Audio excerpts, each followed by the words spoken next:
Most people who finished Ocarina of Time never met Pierre, never composed a song for him, and never used that song to reach a secret chest in the water temple, or hookshot across a gap in the fire temple that had no business being crossable. But the real question is, why would Ocarina of Time's developers go to the trouble of designing and implementing these systems just to hide them where nobody would find them? And how many more of these hidden stories exist in the game?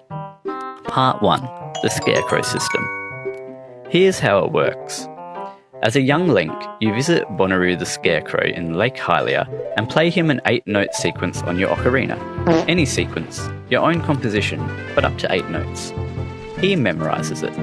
And after Link has grown up, you play the same sequence again, and now you have a new song, your song, that summons Pierre as a hookshot target in specific locations across Hyrule. The mechanic is completely opt-in. It has no part in the main storyline, and is almost entirely undocumented in-game.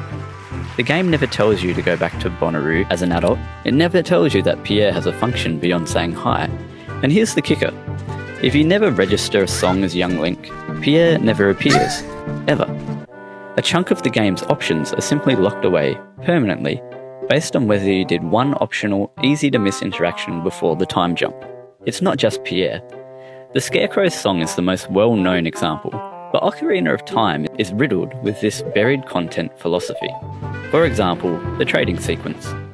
10 separate items traded across 10 separate NPCs required to get the Bigoron sword, the best weapon in the game. None of it is telegraphed.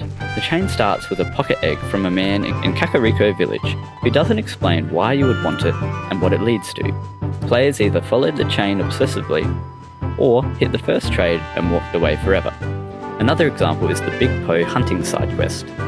You need to find 10 specific Poes scattered across Hyrule Field, only in precise locations, sell their souls to a creepy collector in the ruins of Hyrule Market, and receive a piece of heart. If you don't know they existed, you'd never go looking for them. Hyrule Field is enormous. The Poes are invisible until you're almost on top of them. Even the Skulltula system, which is communicated fairly clearly, has a token economy that most players half-finished and abandoned. So why did Nintendo do this? Well, this is the interesting part. Ocarina of Time launched in an era where games were expected to have secrets, real secrets, not just collectible icons on a map. The Nintendo 64 generation assumed players would talk to each other, share tips at school, pass around issues of Nintendo Power.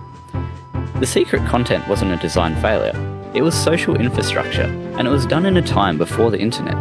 It was designed to create real engagement. The Scarecrow song specifically feels like a bet that players would want to own a piece of the game. Your song, not Link's song.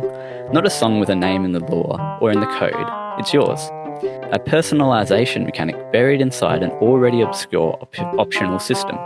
And that's something that is strange about returning to Ocarina of Time today. The wikis exist. Every Skulltula location is mapped. Every Poe spawn is documented. The trading sequence has a flowchart, and Pierre's spawn locations are a simple search away.